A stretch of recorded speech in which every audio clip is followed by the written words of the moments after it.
ফলন ও গুণগত মান বৃদ্ধিতে ব্যবহার করুন ন্যানো প্রযুক্তির সর্বশ্রেষ্ঠ ফলন বৃদ্ধিকারক উইলবাউন্ড। হ্যাঁ বলুন। নমস্কার বিকাশ বাবু, আমরা আপনার জন্য বিদেশে চাকরির একটা দুর্দান্ত অফার এনেছি, যেখানে মাসে 2 লক্ষ টাকা স্যালারি পাবে। আপনি কি চাকরিটা করতে চান? করবো চাকরি, বলুন কি করতে হবে। ওটা আমাকে দাও। এই কলটা একটা ফ্রড কল ছিল। সত্যি? একদম। তাই আপনিও সতর্ক থাকুন। সাইবার অপরাধীরা আপনাকে চাকরির নাম করে বিদেশে গোলাম বানিয়ে জবরদস্তি সাইবার অপরাধ করাতে পারে। শিকার হলে এই নম্বরে ফোন করুন 1930 অথবা ওয়েবসাইটে অভিযোগ দায়ের করুন www.cybercrime.gov.in।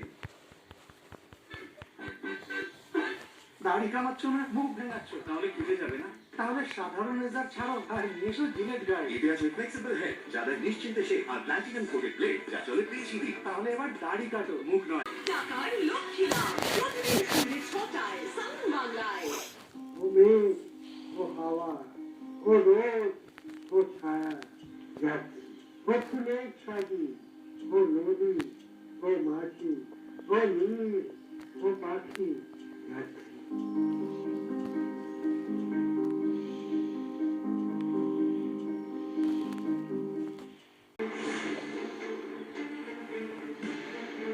ফিরে এলাম ব্রেকের পর, আর এবার যে খবরে নজর রাখতেই হচ্ছে, আজ রাজ্য বাজেট আজ বিধানসভাতে বাজেট পেশ করবেন অর্থ প্রতিমন্ত্রী চন্দ্রিমা ভট্টাচার্য।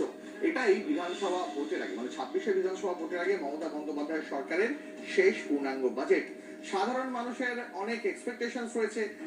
লক্ষ্মীর ভান্ডারে বরাদ্দ বাড়বে কিনা, ডিএ বাড়বে কিনা, সেদিকে সবার নজর থাকবে। তবে ইতিমধ্যেই বিধানসভায় পৌঁছে গিয়েছেন মুখ্যমন্ত্রী মমতা বন্দ্যোপাধ্যায়, সেই ছবি দেখাবো। আপনারা দেখতে পাচ্ছেন সেই ছবি। আজ বাংলার বাজেট বিকেল 4টে নাগাদ বাজেট পেশ হবে। মমতা বন্দ্যোপাধ্যায় ইতিমধ্যেই বিধানসভায় পৌঁছে গেলেন, সেই ছবি আপনি দেখতে পাচ্ছেন এই মুহূর্তে। এবং যেমনটা বলছিলাম, সাধারণ মানুষ তাদের যে আশা, এক্সপেকটেশনস, সেটা নিয়ে কথা বলবো। আমাদের সঙ্গে সৌরভ গুহ রয়েছেন, আমাদের প্রতিনিধি সরাসরি। সৌরভ, মানুষের মনের মধ্যে, মানে সাধারণ মানুষের মনের মধ্যে আমরা যাদের সঙ্গে কথা বলছিলাম, দুটো প্রশ্ন। এক, ডিএ বাড়বে কিনা, দুই, লক্ষ্মীর ভান্ডারে বরাদ্দ বাড়বে কিনা। আমাদের কেনাকাটা খুব মুশকিল হয়ে যাচ্ছে। দিদি যদি আমাদের লক্ষ্মীর ভান্ডারটা একটু বাড়িয়ে দেন তাহলে খুব আমরা উপকৃত হব। চালের দামটা যে হারে বাড়ছে, কিন্তু আমাদের সম্ভবত চালানো মুশকিল হয়ে যাচ্ছে। যদি চালের দামটা একটু কম হয় তাহলে আমাদের সুবিধা হয়। তেলের দাম কমাতে হবে, পেট্রোল ডিজেলের দাম কমাতে হবে, জিনিসপত্রের দাম বাড়ছে, ওটাকে মুড়ি শিল্প চাই, চপ শিল্প নয়, সমৃদ্ধ শিল্প চাই, যাতে কর্মসংস্থানের